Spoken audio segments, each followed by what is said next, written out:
What is going on, everybody? Stupid music. Yep, music's going on. What's going on? What's going on, Eric? I see you. We're gonna be taking it a little bit easy this weekend. Originally, I had planned to possibly cover the Blood Hunter, but mechanically. But I didn't feel that covering the mechanics of the Blood Hunter was going to be a positive discussion. So I opted to do something different, and we're going to just do a full-on character build. So what's going on? What's going on, Robert? Drunken Yoda, NPC? What's going on, guys? So, hello, welcome to this episode of Dungeoneers Pack Live. I'm Josh. Thank you guys for tuning in. Dungeoneers Pack Live is a weekly live stream where I discuss Dungeons & Dragons 5th edition. So there's actually some news that's going to be coming out, I believe, on Tuesday. We might be getting the Spell Jammer. Spell Jammer might finally be here. Let me actually see if I can pull it up on the Twitter. So they did give us a little teaser this last Friday. So let me pull it up so you guys can see. And okay, let me switch it up. Okay. And we're going to let me see. We're having little text stuff right here. Okay, wrong one. That's why. There we go. Boom. So yeah, this right here, this little GIF has some Spelljammer stuff. So this is like flip. Actually, let's go to the comments. I believe I see Game Master's already tagging it, but somebody already flipped it, cropped it, zoomed in. As far as we know, the name of this book is Journey Through the Radiant something. What's going on, David? Yeah, so the Game Masters, he's assuming it's through the Radiant Citadel. Some are saying Crystal. I have no idea. I don't think this is going to be a full-on adventure book. I think it's going to be an anthology book. So we're just got to wait and see on Tuesday. We'll get the full announcement Tuesday, and yeah, Spelljammer confirmed. Hey, what's going on? Oh, thanks for the $5, Eric. Tortle Wizard for Pirate Wizard. Ooh, yeah. So so this week, yeah, we're gonna do a character build. So we're gonna be using Player's Handbook, Tasha's, and I don't even remember when I picked up Xanathar's, but somehow I managed to have access to Xanathar's, I think. Let me just double check. Somehow I did. I don't remember picking it up, but I did. So yeah. So yeah, that's what we're gonna do this week. Just little quick announcements for next week. Next week we will be looking at the Blood Hunter, but the thematics of it. And I'm gonna be joined by Riker from Cleric Corner and Wally DM. So hope you guys look forward to that. And then I actually dropped a Blood Hunter character build on Friday, so definitely check that out. So yeah, so let's jump into this and let's get started.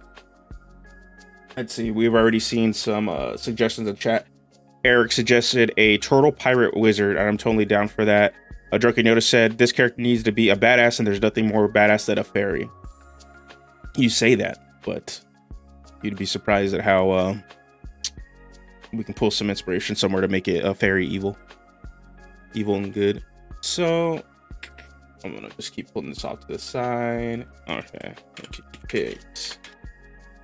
So if you guys have in mind, Eric's Turtle Pirate Wizard is in the lead right now. But if you guys got suggestions on stuff, drop them in and then we'll get it started. Let's see. Yeah, we'll pull up NTG picks too to see if we can get some art inspo. That's normally what I do. Let's see, New Capenna is like the new one that's gonna be coming out. Let's see, excuse me, Kamigawa, why are you not on here? What is going on, MTG picks? Kamigawa, Neon Kamigawa is the latest set.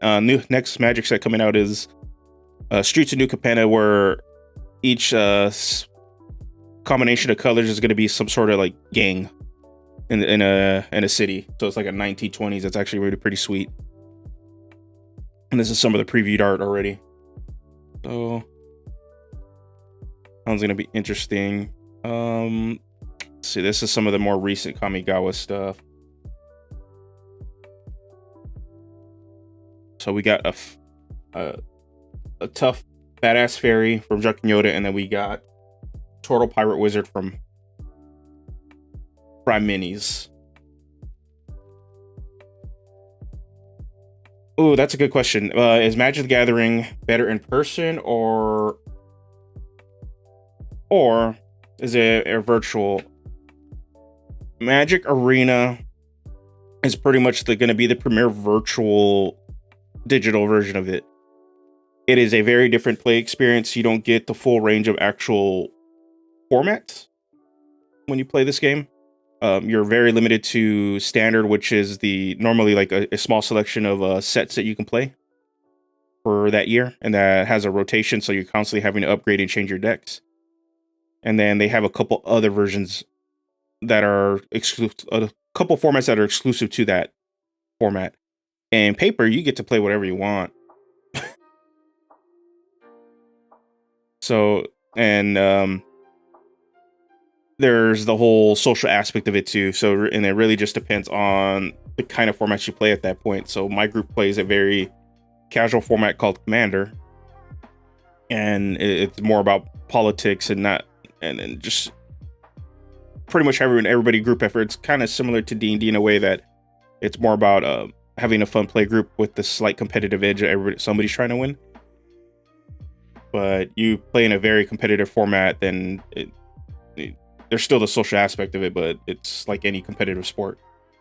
Drunken Master Monk, Twilight Cleric, Turtle Pirate Wizard. Ooh, okay, we're getting some good ones. So we got 3 strong contenders. Okay, so how many people do we have? Turtle Pirate Wizard.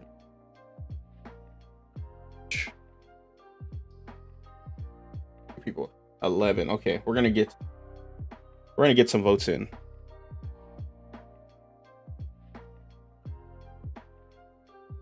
Yeah, and Steven brings up a good point. Depends on what appeal it is to you. If it's for strategy and deck building, digital is fine. If it's for casual and social, digital doesn't really do it. Yeah, there's some other digital ways to access Magic, but you would still need physical cards, and that is through Spell Table. That's another option where you can play online but with actual cards, and there's still people that play through Discord too. So there's other venues, but Arena is like the only Arena, and Magic Online, which is pretty much a version of Magic the Gathering that's through Wizards. It's official, but they kind of keep it like hidden under a box where you can actually play all the formats and buy cards and digital and all that stuff, and play all the formats that they support. Okay, so we got 3 options. So I'm gonna need you guys to vote in the chat. So you're gonna vote for 1 for Turtle Wizard Pirate, vote 2 for Twilight Cleric, or vote 3 for Drunken Master. So put them in the chat. Twilight Cleric, ooh.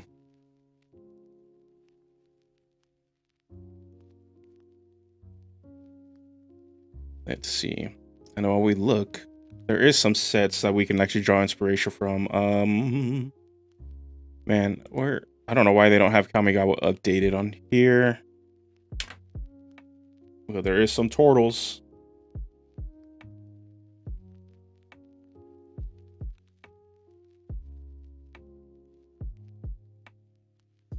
Eric is living the dream right now, working on Spy Theme Paladin subclass, Oath of Intrigue. Burger King is on the way. Great Sunday afternoon. I don't remember the last time I had Burger King. Do not remember.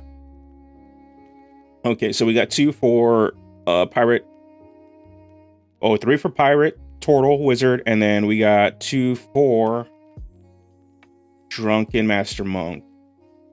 Okay. If anything, I do need to look at Twilight Cleric and Drunken Master Monk eventually, because at least specifically for Monk, I believe I only have 1 Monk build, and I still need to do a Barbarian build on the channel, so don't worry. There's gonna be more of those on the way. Let's see all this new art. Kamigawa. All right, I think we're gonna go with Tortle Pirate Wizard. Tortle Pirate Wizard. Okay, so that's gonna settle easily our race. I'm gonna need to have a separate window. We need to pull some stats up. Trying to think. Tortle. There's only 2 actual printed versions of the Tortle out currently, which is going to be in Explorer's Guide to Wildmount and Monsters of the Multiverse, which you can only get if you buy that bundle right now. I believe in May we're going to get the full release. But yeah, it's just super interesting that they haven't done it yet. Actually, yeah, when Banner Hobtober comes around, I'm totally down to jump in and do something for it. Totally down. All right, and I think Turtle. Is Turtle a creature type? Let's see if we're gonna find it. I want to see if we can pull up some art, some visual inspiration. Let's go to change options. Creature type, not card name. Creature type Turtle. See if we can find something. Boom. Okay. I know there's a couple of legendary creatures. Yeah, so this week I did a character build of the week for a Tortle Capitech Wrecker. Okay, I know there's a few more. I'll show the art for you guys. Here we go. Some of these guys had some awesome art. Okay, cool. Funny enough, you would think in the D&D set they would have a Tortle of some type. They never actually printed a Tortle card. Yeah, let's see. This Blastoise guy. This was this week's challenge for the character build. And then we have this Ninja Turtle. That's actually a Kappa. But it's pretty much the homage to Ninja Turtle for Kamigawa. And then there's this guy right here. Some sort of more druidic. And then, of course, from Strixhaven, this Tortle. Get yourself a poor man's luchador. Oh. Yeah. Okay. So yeah, let's pull this up. All right. Let's do this. Okay. Pull that down. All right. So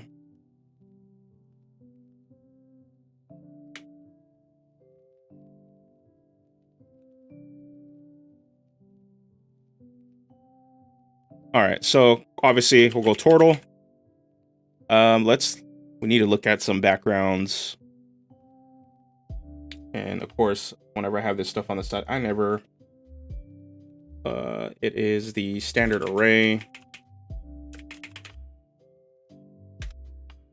So of course we'll go with Tasha's. I'm assuming we'll go with Tasha's. Definitely go with Tasha's the stats for it, for our ability score increases. Because Tortles naturally only get a +2 to strength and a +1 to wisdom. Unless we want to be some sort of melee mage with the Tortle. That'd be interesting. Because the natural armor is going to be coming clutch. Yeah, Pirate's good. That's why I'm going to pull it up right now. I'll show you. Pirate's actually really, really good. People sleep on the Mariner.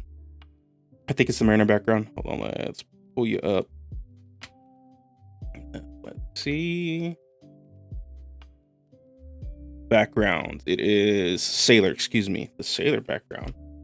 Pull you up. Boom, Sailor. Let's see.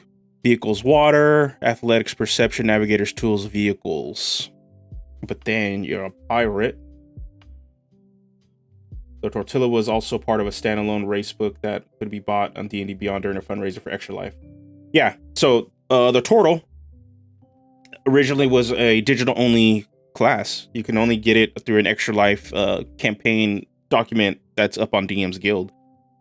But the only official printed, like, physical book prints are in Explorer's Guide to Wildmount and Monsters of the Multiverse, which is interesting. A full Dex Wizard. Interesting. From now on, portals are only known as tortillas. And I'm for it. Yeah, so with... Let's see what... I don't think there's anything really changes as a pirate. You get a variant feature, bad reputation, instead of the sailor background that you're just known. The Tortle package. Ooh, that's true. Smuggler. Let me look. I don't have... I have Saltmarsh, but I don't have a digital copy of it. But I pull it up on this side. I almost didn't make it this morning because my internet was out last night and I wasn't sure if it was going to kick back on. Luckily it did. Let's see what Smuggler gives us. There's also Shipwright. But if we're going to go pirate, I'm down for like some Smuggler stuff. Okay. So they give us Athletics, Deception, vehicle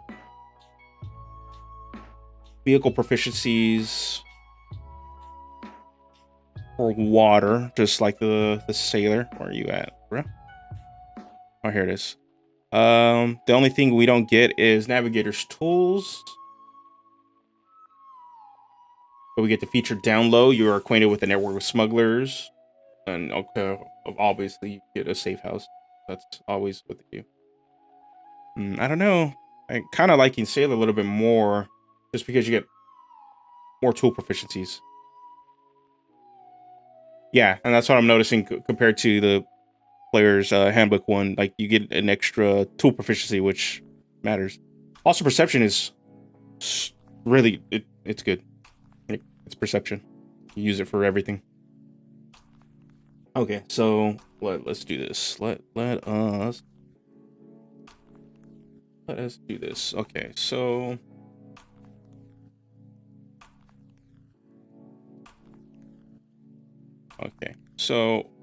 we're gonna go with sailor background, and we'll go pirate. Okay, but we don't have to stick with wizard. We can be a loose interpretation of that. We can go mage. But pirate is definitely going to give us, for our background, we're going to get athletics, perception, navigator's tools. And let me just copy paste this onto this.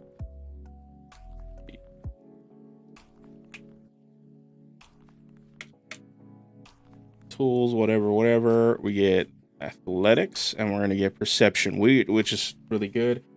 From our Tortle, outside of the ability score increases, our speed is going to be 30 feet. So let's put that back up here, 30 feet. We get a flat AC of 17, which is stupid good for anybody. You don't want to really worry about dex. Like, boom. Just get a flat 17 AC. Let's see, we get also proficiency in survival for being a Tortle. So let's click this right here. And we get shell defense, hold breath, and claws. We'll just put claws here. Let's see, it's going to be based off of strength. So we'll figure that out. So it's 1d4 plus strength. For damage, we get hold breath, so we can swim underwater, breathe underwater for an hour. Hold breath, natural armor, shell defense. Okay. So what we're looking at, really, when we're needing this. Oh, let me put level 1.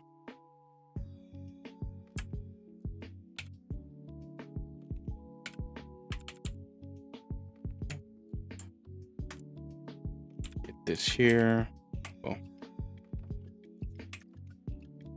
We're moving. Okay. So, looking at this, let's see what we can do for sort of wizard. We can go just hard wizard, and then that would fill the requirement of wizard. But we can also just play any sort of spellcasting mage arcane character too, right? That's what kind of fits. So if we're looking at kind of like arcane, that would also allow us to dip into, we can look at warlock, we can look at sorcerer, we can look at bard. Those tend to be our arcane. And I'm thinking, like, should we take advantage of the heavy armor and play more of a Gish style character? That'd be one thing to look at. So sorcerer, we'll pull this guy up. Actually, I really want to pull up subclasses. We got Tasha's.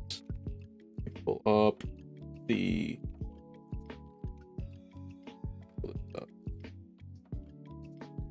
and David, you said battle wizard Winker. That's true. You're half orc. We can do a battle wizard. Hex Blade is his peg leg, or he has a hook hand too. That could be his Hex Blade. Ugh. Interesting. Unless we do this. Like, I have a way to, like, with this turtle base pirate, turning the Hex Blade into, yeah, I can do that. Oh, that reminds me, I also forgot Artificer, but I don't know. Artificer. Only so many Tortle Artificers. And actually, a lot of your guys' answers on the community page was Tortle Artificer, some kinds. Yeah, okay. Got some stuff. Hook hand. So, let's see. Alright, I'm leaning on Gish. I want to take advantage of, like, we're building this. We have, like, a really good AC. So, let's look at some viable Gish options for this. Let's see, Tasha's. I'll look up this. So we're looking at spellcasters, mainly arcane spellcasters. No real Gish option for sorcerer. None in this one. Wizard has a Blade Singer, but I believe Xanathar's is where it's going to be a lot of our Gish options. All right, so let's look at Xanathar's. We're going to look at Blade Singer, but Blade Singer's Blade Singer. College of Swords. Let's see, sorcerer. Oh, Hex Blade, obviously. War Magic is another good one. Let's see. And then Player's Handbook. There's a couple classes that kind of, like, people don't really realize are good, like, can be viable Gishes. Where's Wizard? I hate how they do this. Let's see, Fiend Patron Warlock is one that used to be like the old school Gish for Warlock. You take a 1 or 2 level dip into Fighter, and then you go a Fiend Warlock the rest of the way, and it has to do a lot with, I'll pull it up. It has to do with the bonus HP, or temp HP, excuse me, you get whenever you kill a creature. So it's this feature right here. So a lot of, prior to Hexblade, a lot of people would multi-class and do Hexblade Warlock, or excuse me, Fiend Patron Warlock, pretty much melee builds, which were interesting. But they just suffered the issue that Hexblade doesn't have, where you have to use a strength or dex modifier attacks, which I think is still perfectly fair. Hexblade just getting to use their charisma for it, and then getting that at level 1 is it can be too much of an issue at tables. School of Abjuration's another solid one. Whenever you cast an abjuration spell, you get a little bubble, which gives you extra added defenses. So this stacks with your temp HP. So there were a lot of builds for Abjuration that made them into Gishes, which is another option to consider.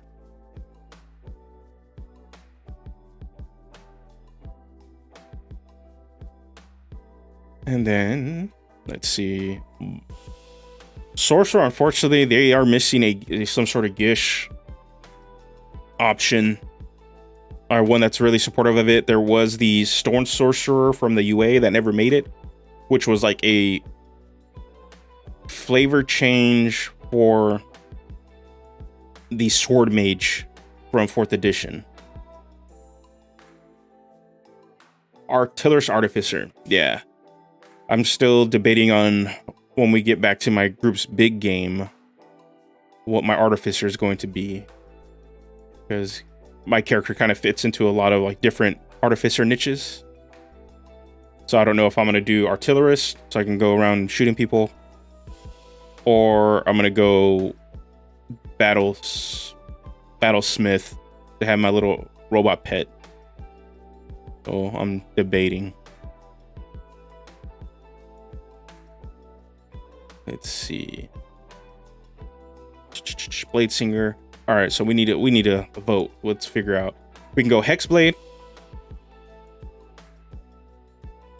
Evil Tortle Hex Blade, or his hook hand.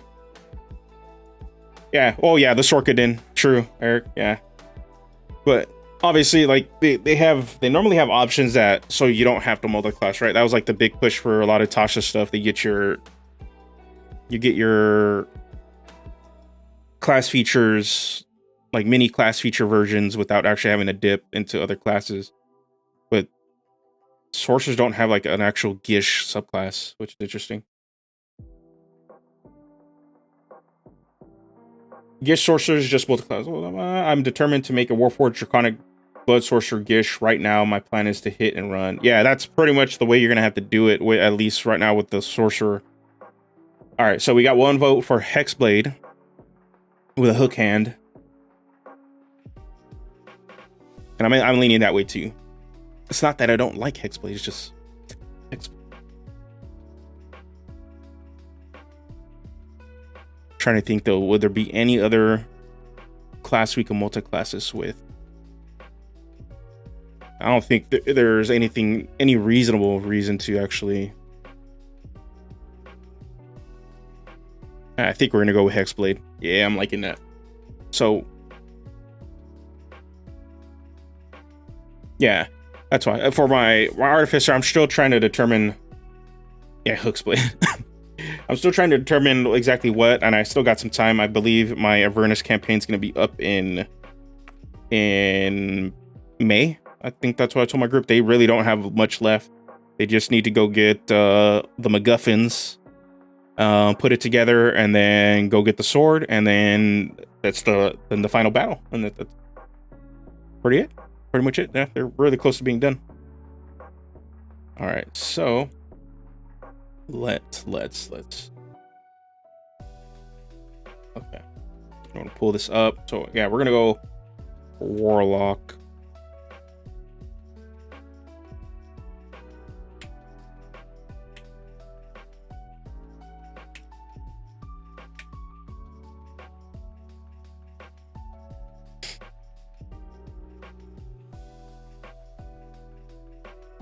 Okay, so we're gonna go Hex Blade. Warlock will go up to 10. Hey, what's going on? Thanks for stopping by, Eric. Thank you. And I believe Eric is still covering a lot of the Call of the Netherdeep and Monsters of the Multiverse, so definitely go check out his channel. He has a competition going on, so you can win $50 or other prizes from our $50 gift card from Miniature Market, and then other prizes you can also win by entering. And just go to his channel. He has a video up. I believe I posted it in my community page too, so just go ahead and enter. Bunch of ways to enter, bunch of ways to enter, so go give it a try, and good luck. All right, so Tortle Pirate. All right, so let's go. Let's see what we have. So we need a +2. We'll just use standard array to make it easier. Let me put up standard array. All right, so we get a +2 and a +1 due to Tasha's. You can kind of switch stuff out. So I'm thinking we got a 15, a 14, a 13, a 12, a 10, and an 8. Things that we don't really need with this character. We need charisma for sure. We don't need to worry about AC, which is it's a plus, right? So maybe not have to really focus too much on dex. so we can lean into some other stuff. And then strength we don't really need either, because, well, yeah, it's because we're gonna be using charisma to hit stuff, unless we want to lift things. So let's see. We want to put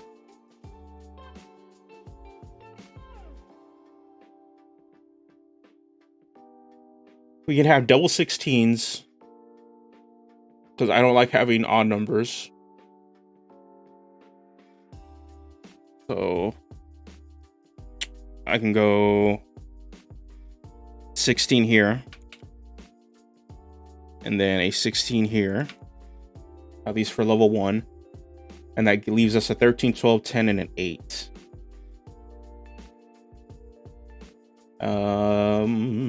I don't mind having the 13 here. The kind of roles we could play, since we do have perception, maybe this character's not that smart, you know. I wouldn't mind having this sort of character a little bit like stronger than smarter. Maybe they have average intelligence, so they can have the 10 here, the 12 here, and then they're slow, so they have the 8. Also kind of playing into the whole Tortle vibe. You're slow. They're a little bit stronger. They're just kind of averagely smart, but they're more perceptive and they're more of a people person. This is how they kind of get by. So it allows us to play the party face a little bit. And we can actually kind of get into more like feats and stuff to kind of boost wisdom or something else later for extra stuff. So let's see what we get as a level 1. Okay. Well, we need to pull up. Oh, did I'm not smart. Okay, let me just pull up. Pull this up. Cool. Okay. We need to just pull up Warlock. We need to pull up some Warlock. We need to pull up. We also need to pull up Tasha's just for any extra feats that we have access to. Okay.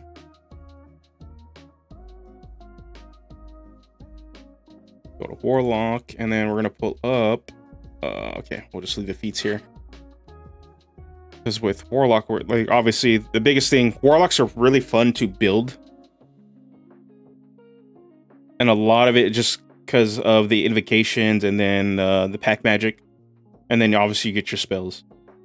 The only thing with Warlocks I think people miss, outside of like just really solid flavor, like they just have really built-in good narrative flavor, is your preferred style, like your preferred method of attacking. You're either going to be blasting or melee.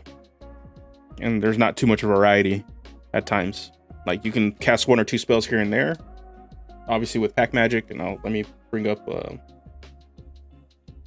this up so you'll see it. 2 spell slots. It's pretty much gonna be most of your deal until you hit level 11, right?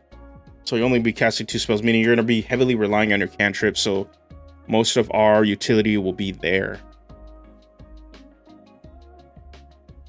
And that's something to keep in mind for those wanting to play Warlock. It's your strength is going to be how you're going to use your cantrips a lot of the time.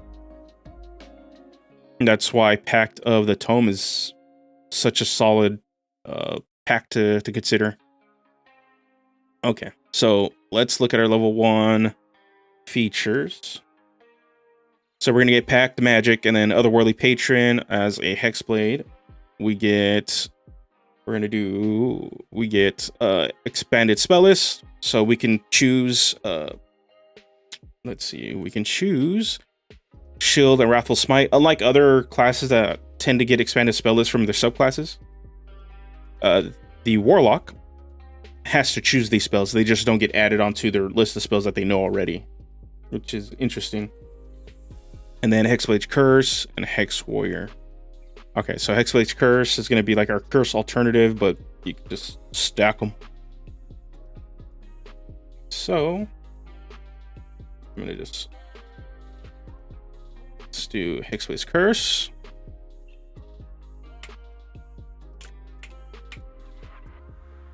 Expanded spell list. And then it was Hex Warrior, right? So Hex Warrior is going to allow us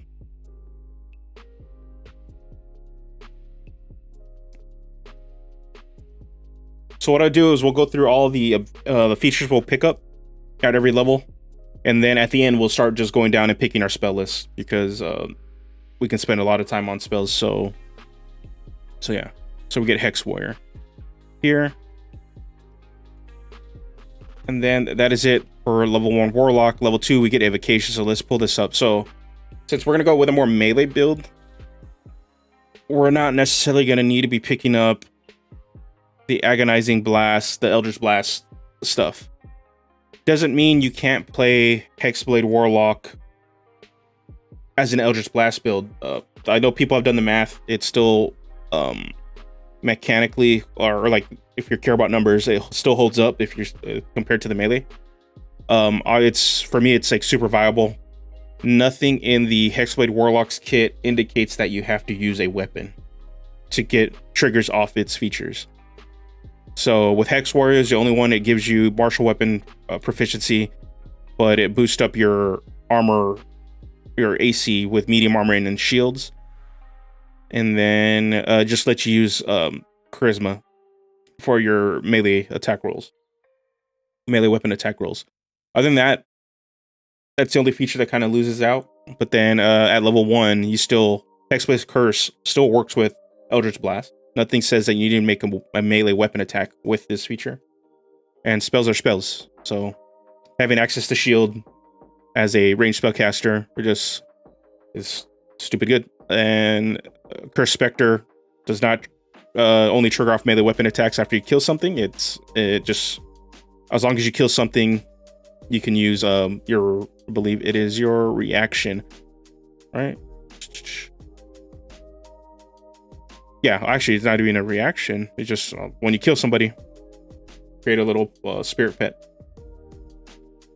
And then Armor of Hexes. Yeah, all these features don't do anything with that. So Hex Warrior is the only one that becomes weaker if you go with a Eldritch Blast build. Okay, so we have a lot of invocations. We obviously don't need to pick up Armor of Shadows. So what we're going to be looking at is either stuff to expand our utility outside of combat, or look at stuff that can kind of bump up our melee from the get-go. So let's see, what do we got? Ascended Steps not to level 9, Bewitching Whispers not to level 7. And if you guys got suggestions, drop them too. Let's see, Devil's Sight. Devil's Sight's always a good one. It's always a contender. I will list it on our thing right now. This is level 2 invocations. We get to pick 2. Devil's Sight's always just great to have, especially for a race that doesn't have dark vision, which is what is happening with the Tortle. They do not have dark vision.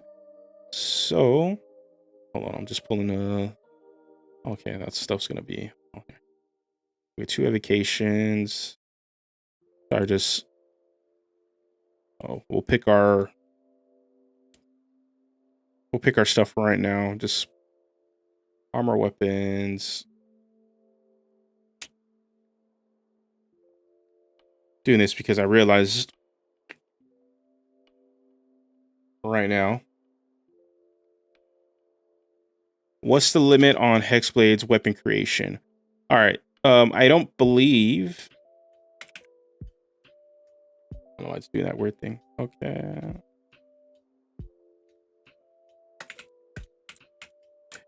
Medium armor, shields, and then martial weapons now because Hexblade. Okay.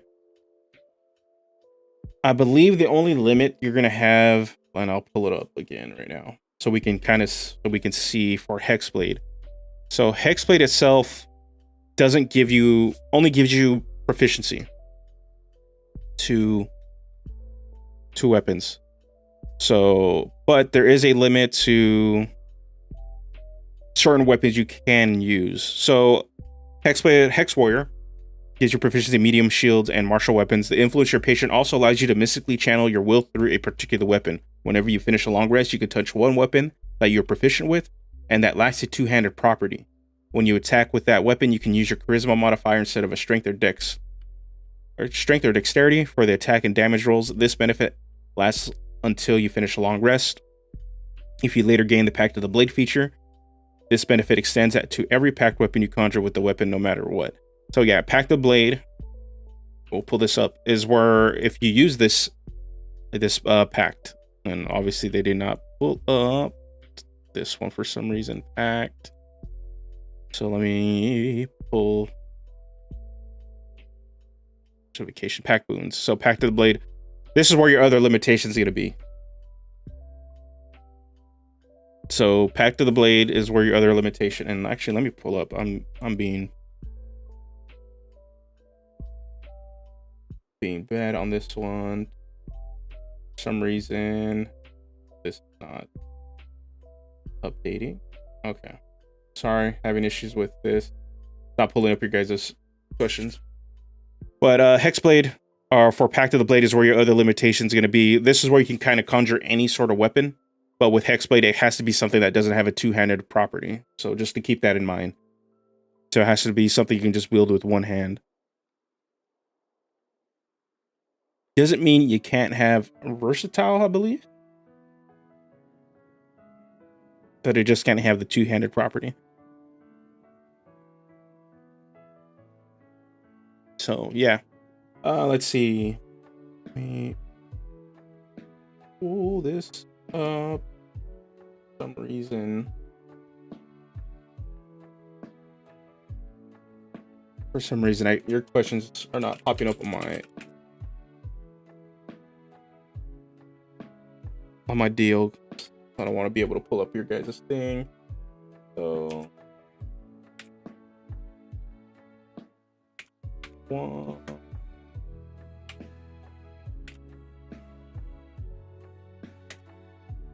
Yeah, yeah. So Robert said suggested double sight and darkness combo. Yep, that's always a very, very strong combo, especially if you're going to be going in.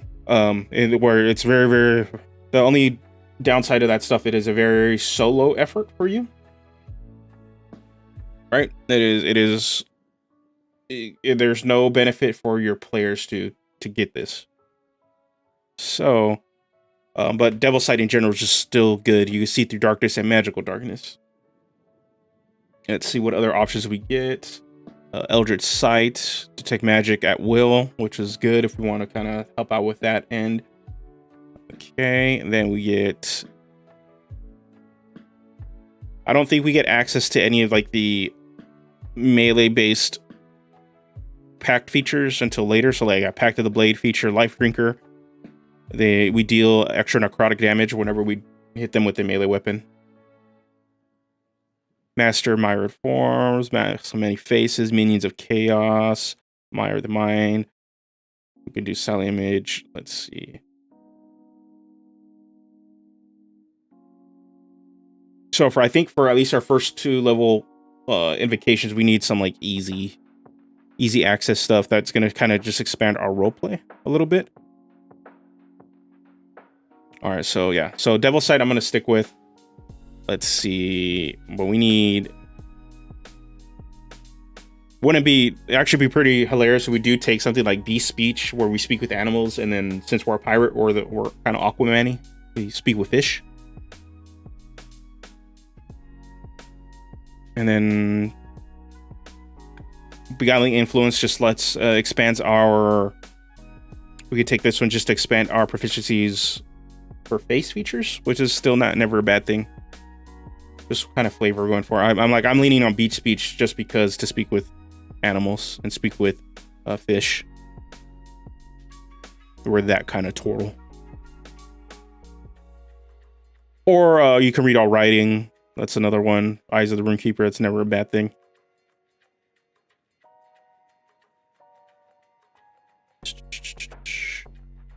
Fiendish Vigor, False Life, just constantly giving yourself temp HP without expending a spell slot or using material components is good. It might be another viable option for us in the melee. So something to consider. So we'll pull this up. So we're constantly going to be at 4 plus 1d4 hit points.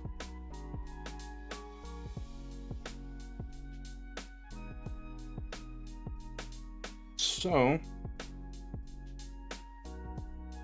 yeah. So I think what I'm going to do is we're going to keep it simple. I'm going to go with my gut on this one. We'll go with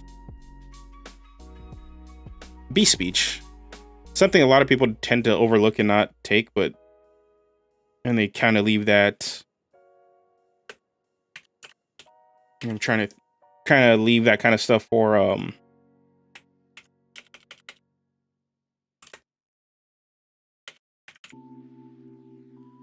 leave it for druids a lot, obviously, and then or rangers. Yeah, and then you bring that up, Kale. Yeah, there's definitely some sea creatures that are definitely scary, and being able to kind of like deal with them and talk to them. I have no clue why my widget app is being busted right now, but it is. Give me a sec.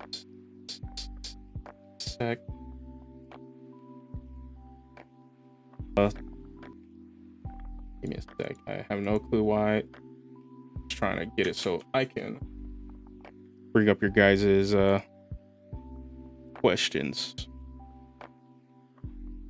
Okay, cool. And comments. There we go. There we go. All right, now there's no back. Okay, so next up, one thing we skipped over, because I always tend to do this whenever I'm streaming this. Just in general, saving throws, and then we need to pick 2 skills. So definitely. Let's go Wisdom Charisma for our saving throws. And then we need to pick our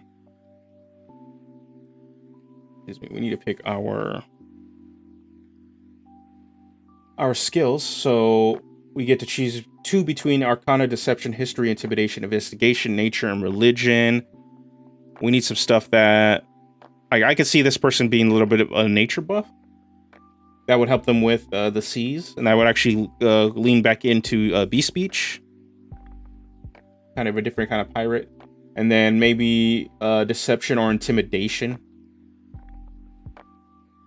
I think Intimidation would be a different way to kind of angle this, because they're going to be more of a gruff on a pirate, and their soft spot is talking to animals.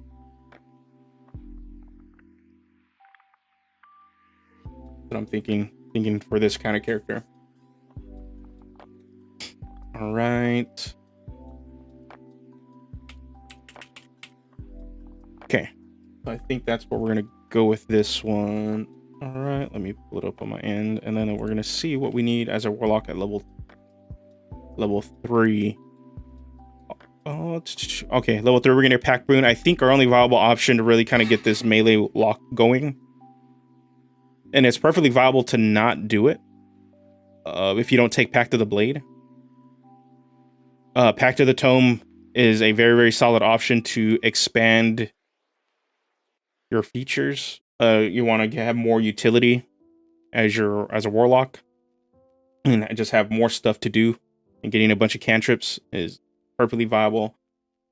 Let's see, Pact of the Chain will give us a little pet. So that's another thing to consider. But I think for simplicity, and to also get extra attack later, because we're still really going to be more of a physical pirate and take advantage of our armor class, Pact of the Blade is our option. So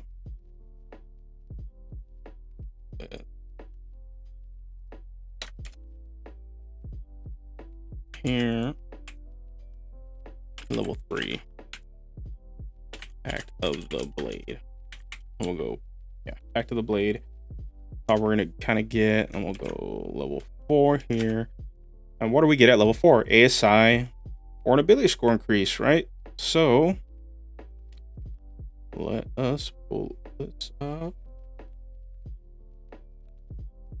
Let us pull this up. So now we're going to get to have some fun, and then we're going to look at ASIs and ability score increases.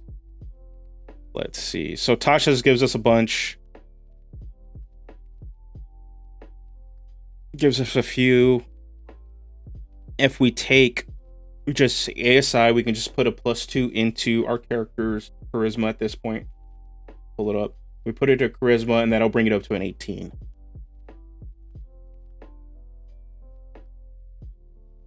And I'm trying to see out of our options right here on this one if there's anything for Tasha's we can use. I don't think so. I don't see anything unless we want to be the chef, get another bonus action. And if I could throw chef feat into every build, I would, because chef is such a fun feat. Let's see. Fighting initiate. We can look at this one. We do have access to martial weapons, so we would just need to look at the fighter class, fighting style. Which fighter do you mean? I mean the class. And then fighting style. We get access to all of them.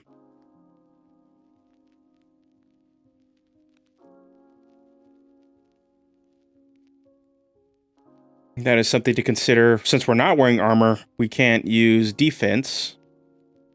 But if we were to do this, dueling might be our best option to kind of just add like a little extra thing.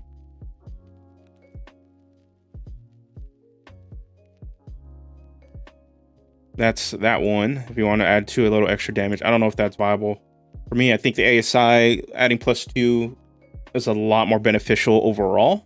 I don't know if we really need to get a feat at this point. But let me see. You guys can disagree with me too. Just throw your suggestions in the chat. I'm thinking, for me, my gut is saying, don't get the feat, just bump up your charisma. So that'll give us a little bit more than what a feat I think at this point will give us with that 16. Okay, here are my other feats. But then we have access to all these other feats. We have actor, alert, athlete, defensive duelist, dual wielder. Thinking, looking at it. Magic initiate. Polar. No. Sentinel. Yeah, I don't think right now we need to get a feat. Oh, maybe Warcaster. Maybe Warcaster might be the one we get right now, and that wouldn't be bad. Okay, so what I'll do.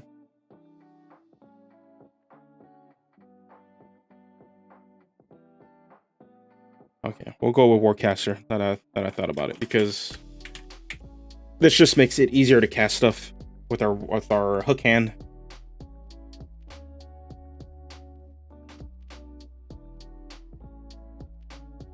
Okay, and then level 5. What do you get? Level 5. Level 5, we get to get another invocation.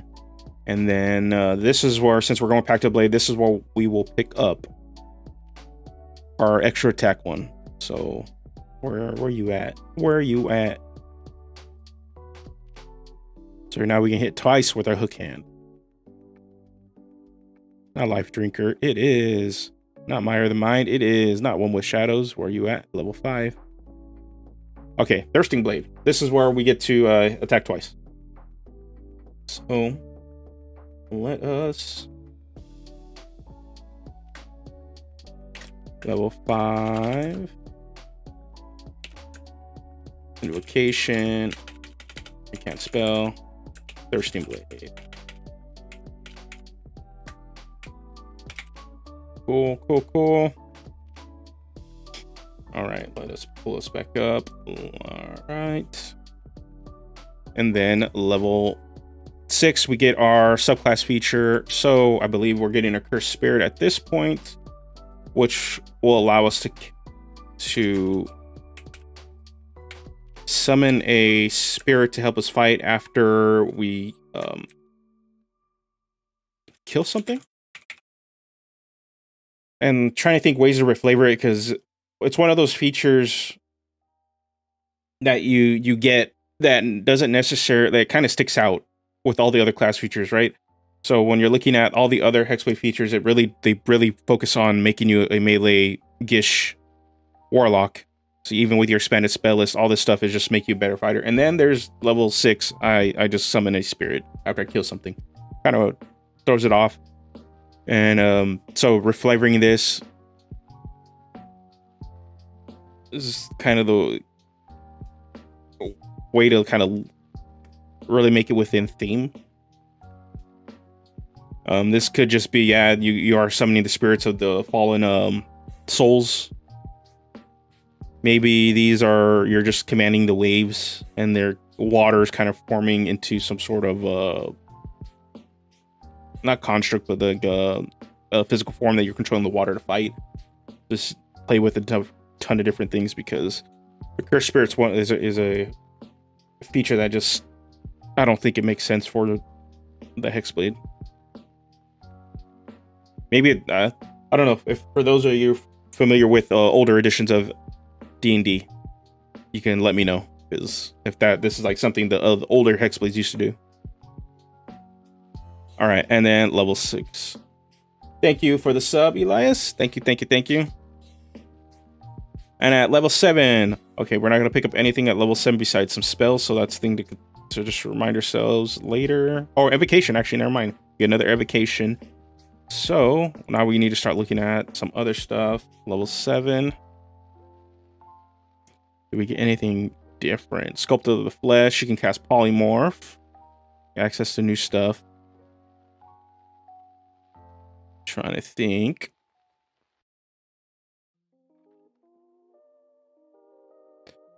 Dreadful Word. You can cast Confusion.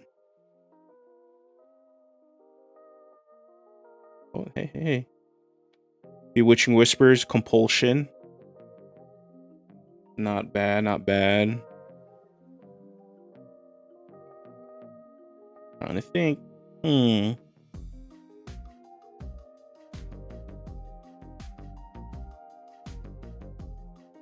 I don't think there's anything for a Sculptor Flesh. Sign of the Pact. Nothing for Pact of the Blade. I think at level, you get specifically for level 7. Bane. Stoker, Sculptor of Flesh.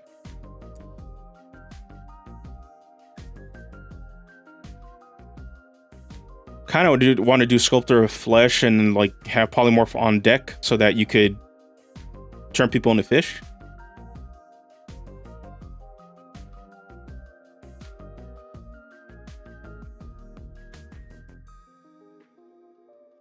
Let's see. Looking. I think our next melee one we don't get is going to be till later. Dreadful Word, Confusion, Devil's Sight. I don't believe.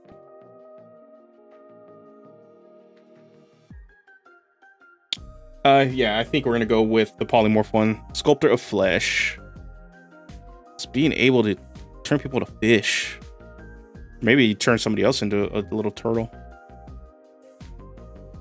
Okay. Level 7.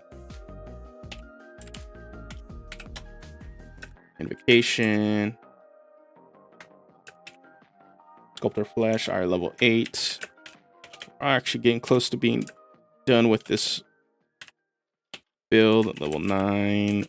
And then we get level 10. And then we'll just look at spells and then we're good to go. And I believe level 8 we get an ASI or a feat. I think we should just go with the ASI on this one.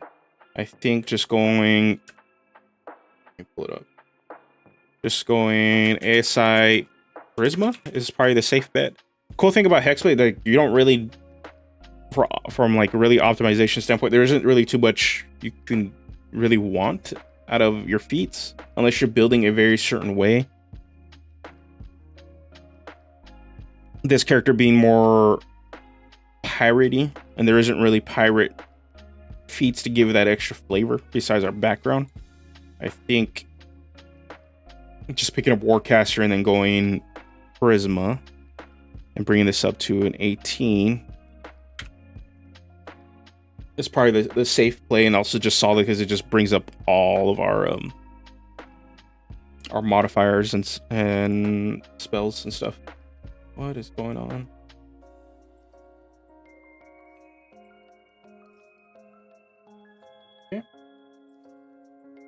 Okay, and then now we got 9, so let's look at level 9. Level 9, what do we get? Level 9, we get another invocation. So let us look.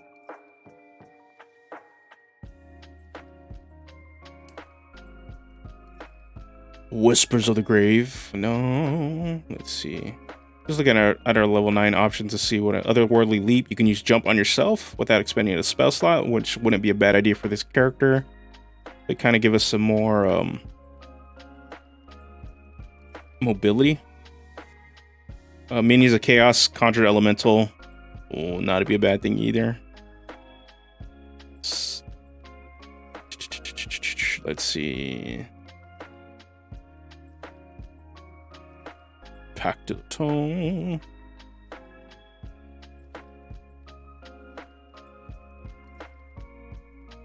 Ascendant Step might be my go-to. Actually, no. We're gonna go with the Conjure one.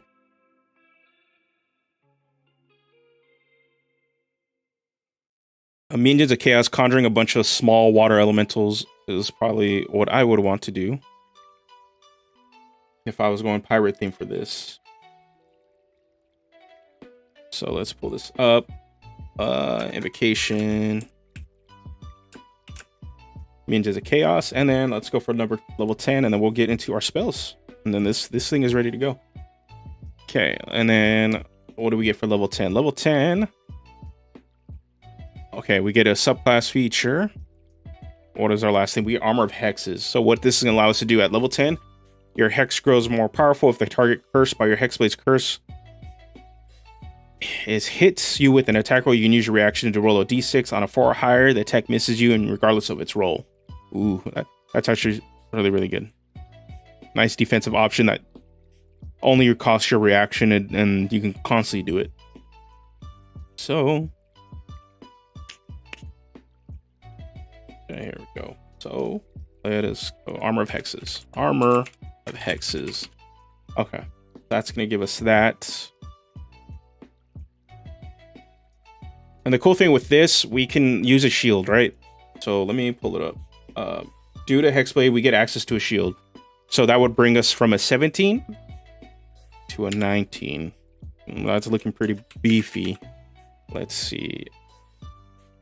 Just trying to think what kind of weapons with Pact of the Blade we kind of can conjure anything. So let me see what kind of weapons.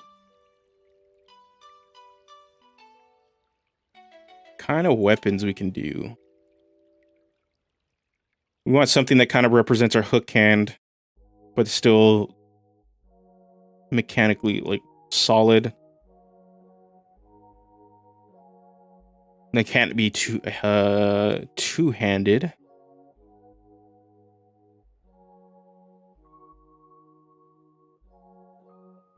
Okay. We'll use longsword.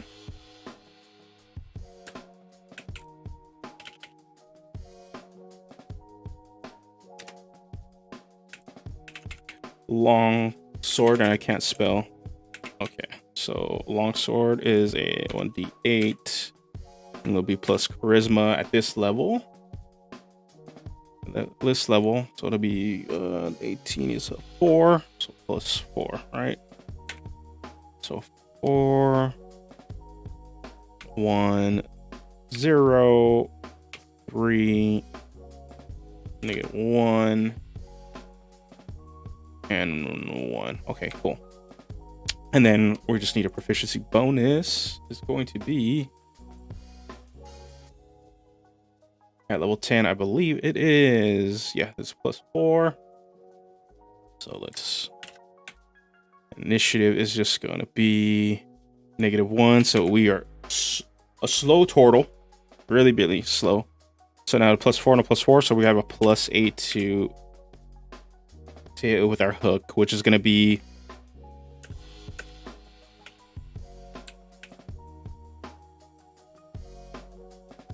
And then you can actually, when it comes to this hook, when using the longsword stats, actually it wouldn't be a bad idea to speak with your DM when it comes to this.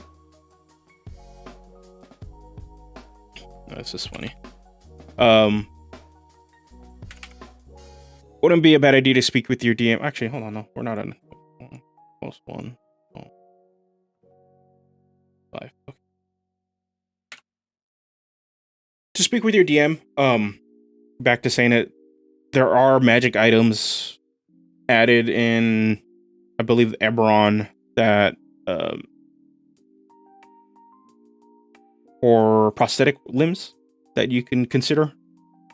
That wouldn't be a bad idea to look at for the hook, and how those rules work if you really want to play it that way, or if it's just an aesthetic thing. You can just leave it as is too. So, okay, all right, let's get into... I'll fill the rest of this out later. But the main stuff, we want to get into some spells, and obviously this doesn't have the spell sheet. Let me pull up a spell sheet.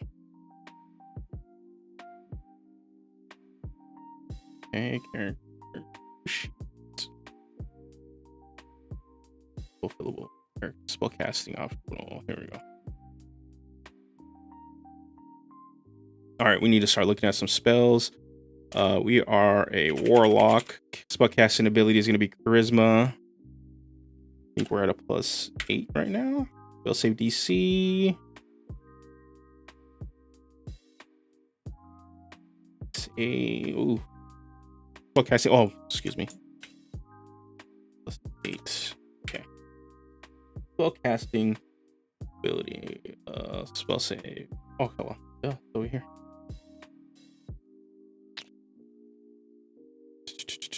8 plus plus your charisma modifier, so it's 8 + 4 + 4. 8 + 4 + 4. 16. Okay. Cool. Okay. So now we need to start looking at some spells, and then we are going to be done with this. So, cantrips. Let's look at some cantrips for our...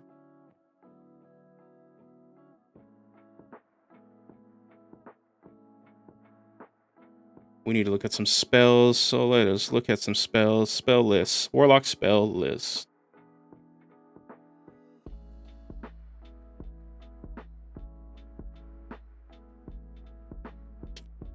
Ooh. The only problem if we're Roll20 is that they are really, really worried about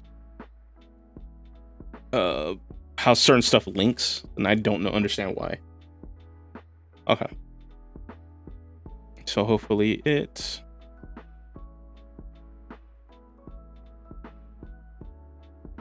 I doubt it structured it so that it's... Yeah, see, they always do this. It doesn't... Okay, we're only gonna do...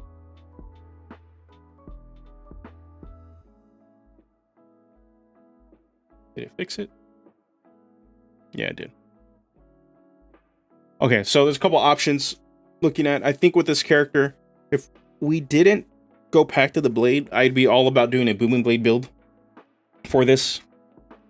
Booming Blade is going to be good in the early game with this.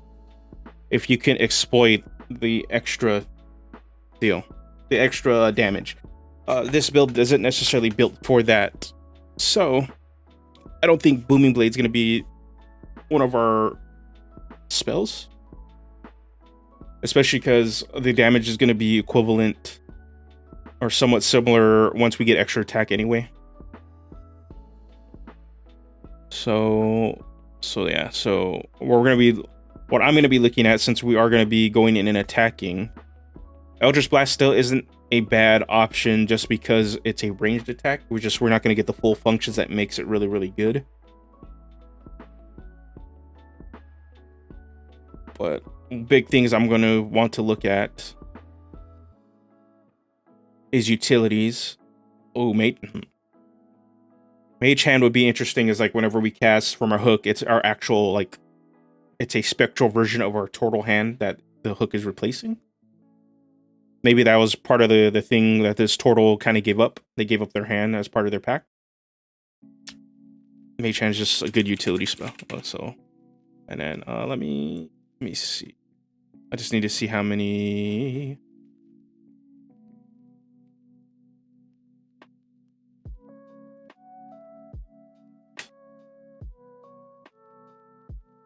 Up. I'm gonna bring this up because I just want to see how many spells we need to go. Spells known. So we only need to. Cool. So cantrips. We only need to pick 3 or 4 cantrips for this whole thing. So let's do that. So that's 1. Let's see. Minor illusion's always good too.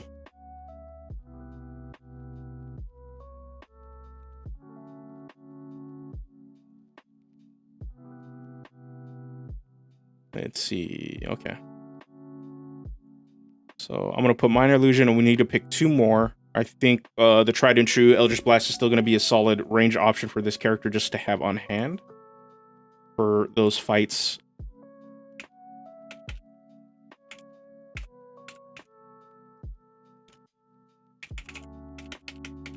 Eldritch Blast. And then, okay, let's look at some. Looking at, see if I can find another utility option.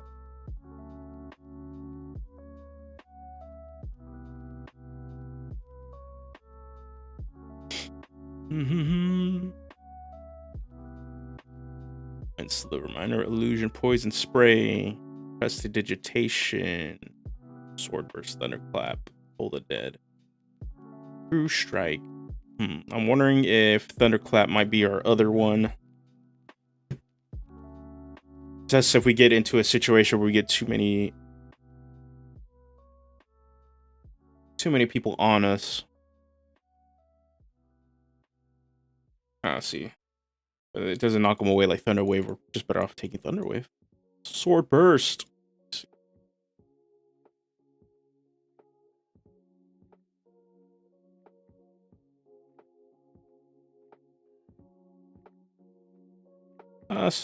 Sword Burst isn't bad. I don't think there's anything different. Prestidigitation, it's just minor effect. We'll just do Prestidigitation. It's also another fun, flavorful spell.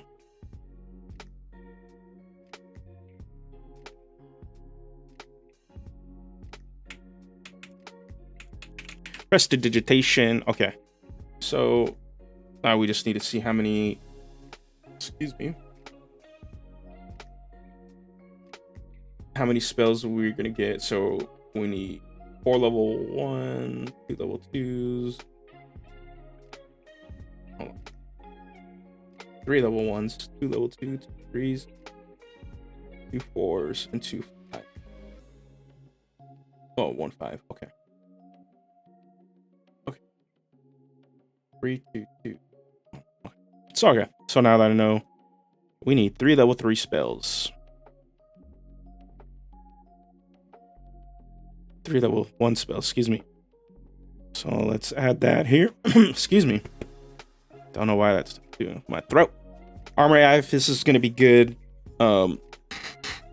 Giving us extra padding, especially we're going to be in a martial. But yeah, and you bring up a good point, Robert. Eldritch Blast to get rid of those ranged flying creatures that we can't really hit. So that's definitely why it's still always a good option, even if you don't get the benefits of all the invocations. I'm thinking Armor of Agathis as an option. Comprehend languages is always good for out of combat. Part of me wants to avoid Hex. I think when you have Hex Blade's Curse and Hex, it's a 2-turn setup to kind of get this going. And depending on how combat is in your games, that 2-turn setup just to kind of get both of them going might not be worth it. Because maybe combat's only gonna last 3 rounds, 4 rounds. You're only getting 2 rounds, 1 or 2 rounds out of it. It's like that little combo of like having Hex and Hex Blade Curse at the same time is good for those fights that are like multiple rounds.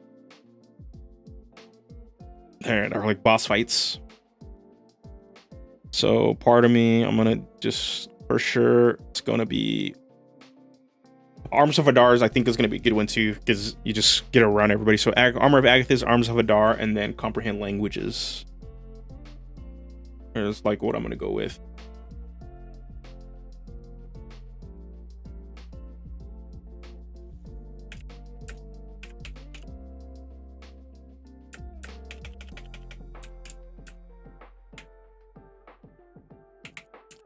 Languages. All right, we need 2 level 2 spells, 2 level 3s, 2 4s, and 1 5. Yeah, I think with this character, it's probably the best bet to kind of like take advantage of it is to pick up the darkness. So let's see what else we get at level 2. So darkness,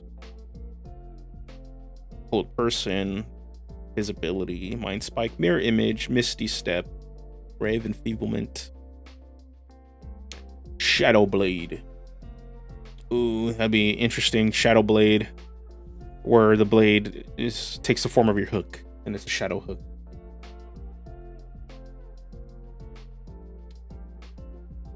I'm kind of sold on that, actually. Ooh. Just also checking to see if like, is there anything that we can use out of combat? Then I'm like, oh, well.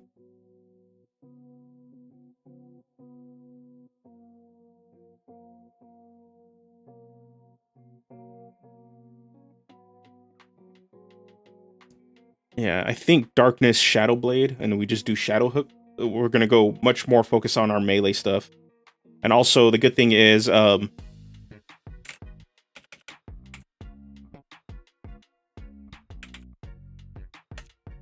good thing is, I'm thinking with this, Shadow Blade is a lot more viable with this build. Not because we boosted in any way, but we don't have that conflict of the dealing with the errata of Booming Blade and Green Flame Blade when it comes to using Shadow Blade, because that requires the errata makes it so that you actually have to have an actual weapon to use. So Shadow Blade does not work with Booming Blade or Green Flame Blade anymore. Raw. I would rule this as dumb and just go back to kind of how it was, and change it so that it does work with it again. Because for whatever reason, it doesn't. Hey, what's going on, Claire Corner?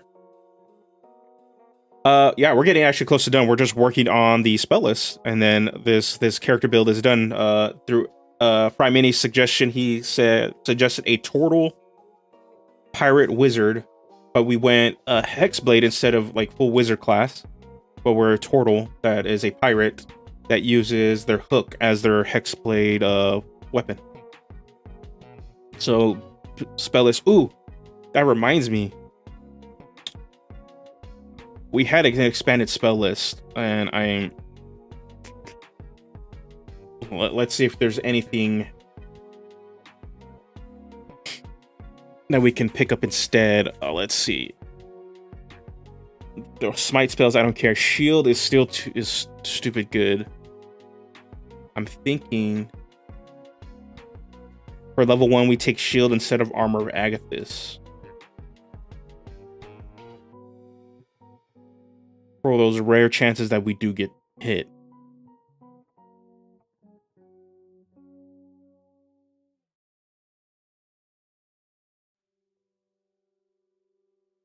And then Blur is also really good. Ooh, man.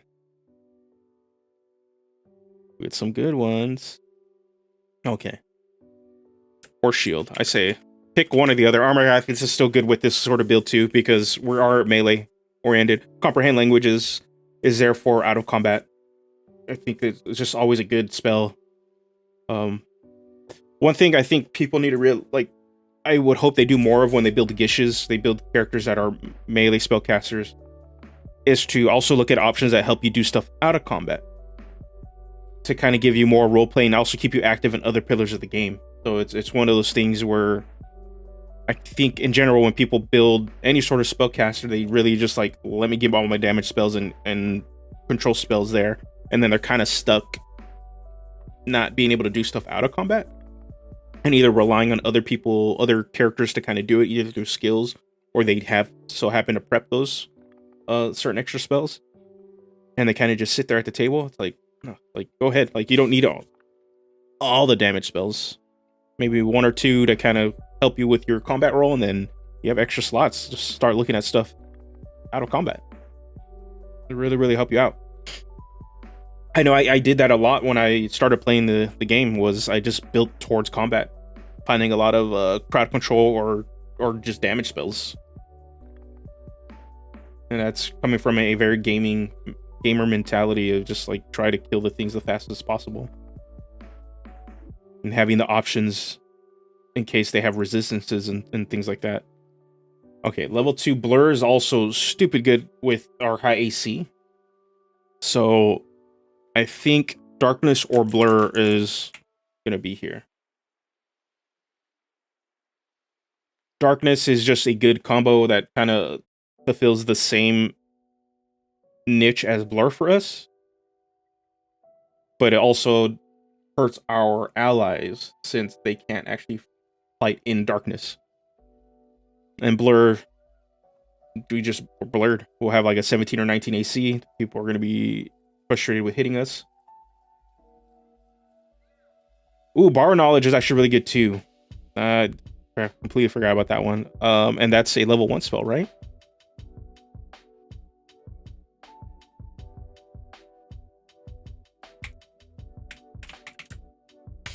Borrow knowledge. Look it up. Level 1 spell. Oh, second level spell. Yeah, actually, that wouldn't be a bad idea. So let's put that. I would say, yeah.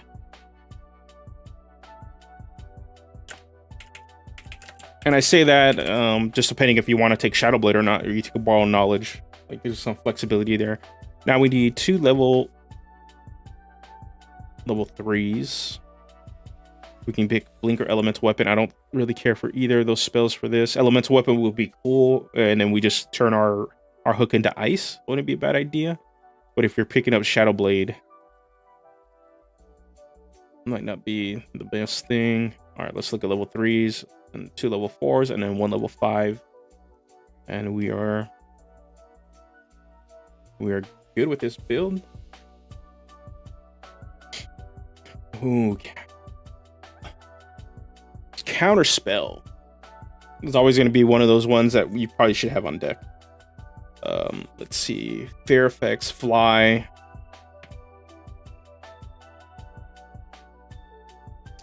Let's look at Hunger of Hadar. Okay.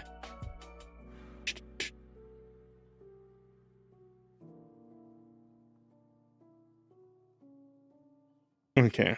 We have a lot of options for level 3.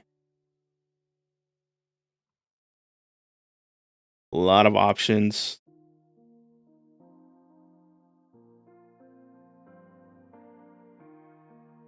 Okay, so here's what we're going to look at. Counterspell is always going to be good to have.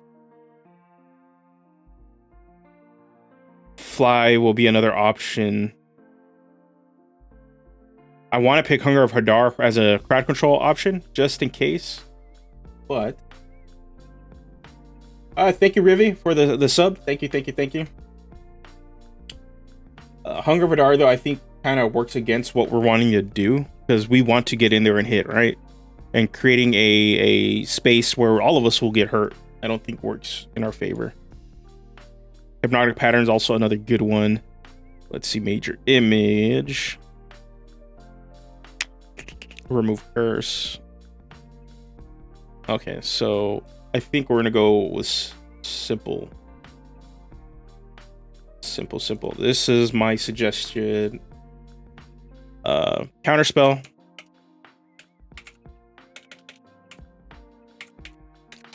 And then fly or tongues. Tongues is another out of combat spell that'll help you out. Fly gives you mobility in and out of combat. And counterspell is just too good to not kind of have on hand, especially if you kind of play more of like a mage slayer role in your party. So yeah, let me pull this up so you guys can kind of see. Counterspell or fly or tongues is where I would go. Because the way I'm seeing this character is this pirate that's kind of like going into the fight. And normally I would be like, yeah, Hunger of Hadar.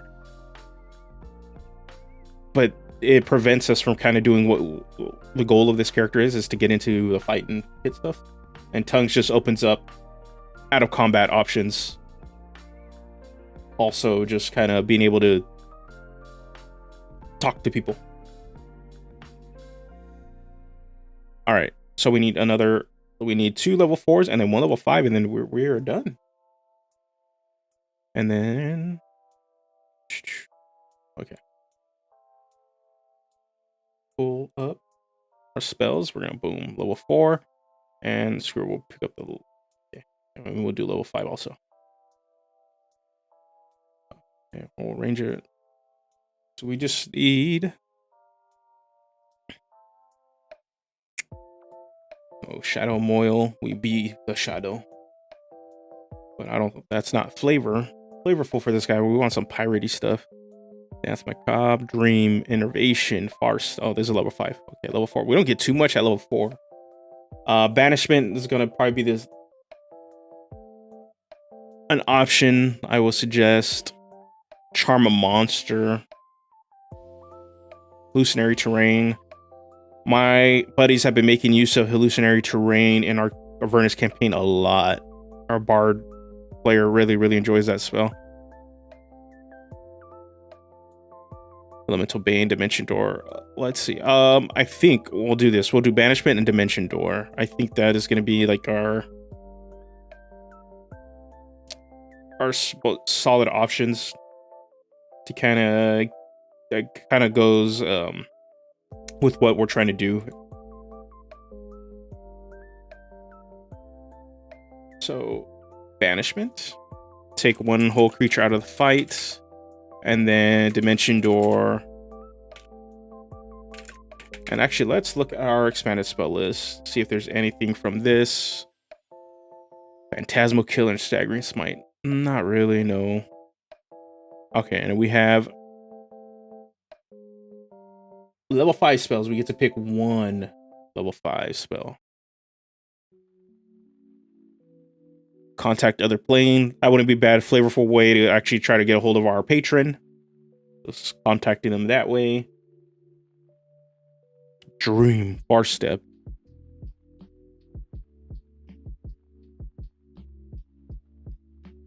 Bar Step. Infernal Calling. Mislead. Negative Energy. Flood. Planar Binding. Ooh. Scrying, Static, Teleportation Circle, Wall of Light. I think this is just a damage spell, right? Yes, Psychic. Teleportation Circle's good. Round, Wall of Light, Scrying, Planar Binding. I'm in between Planar Binding and not Far Step. And Contact Other Plane.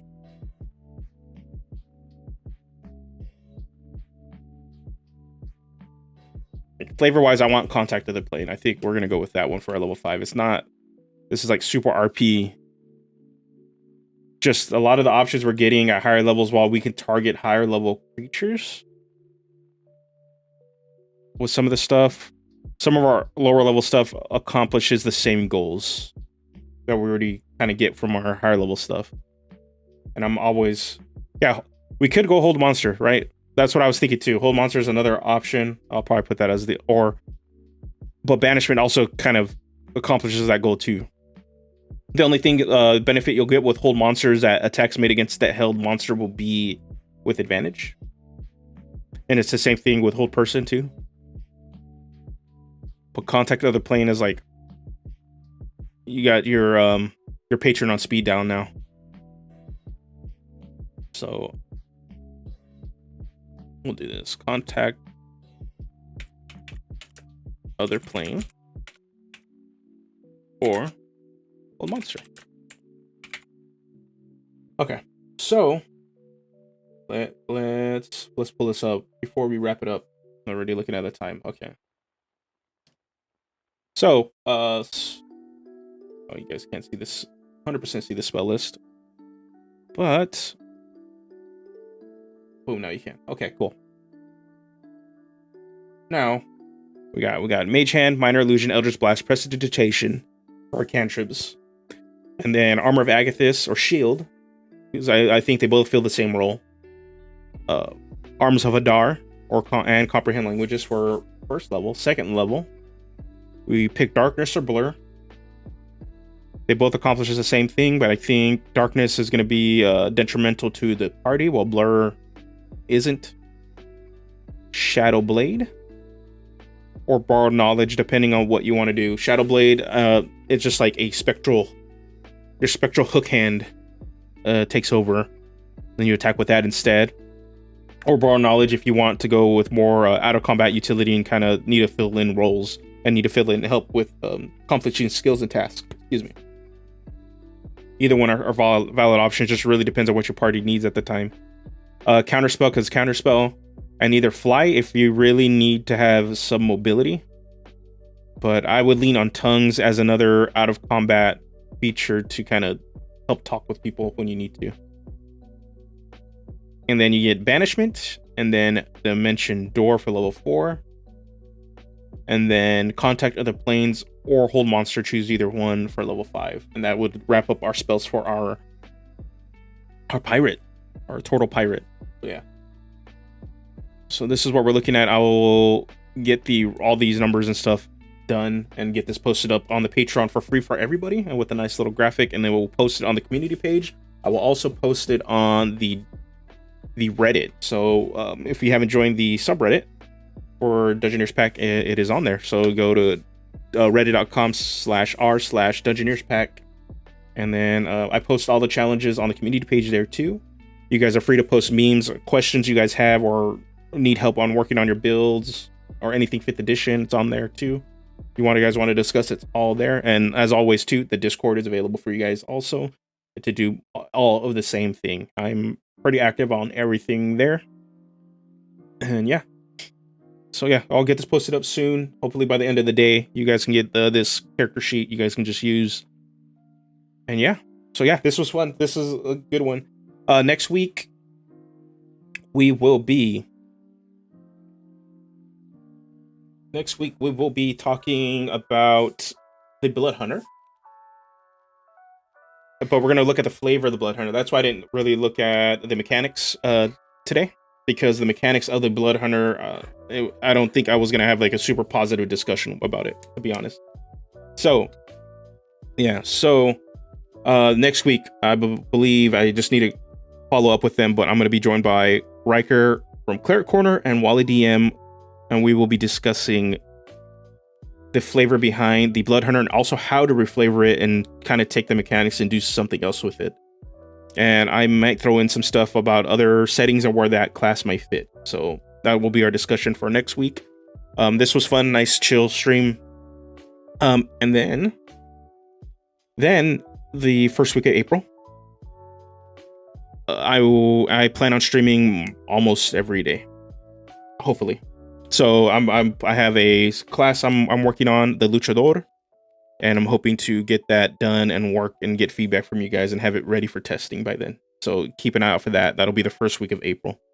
All right. Other than that, until next time, guys, you guys have a good one. Thank you for showing up. Cleric Corner, Robert, KL, Eric Fry Minis, Seth, and I believe Drunken Yoda showed up too.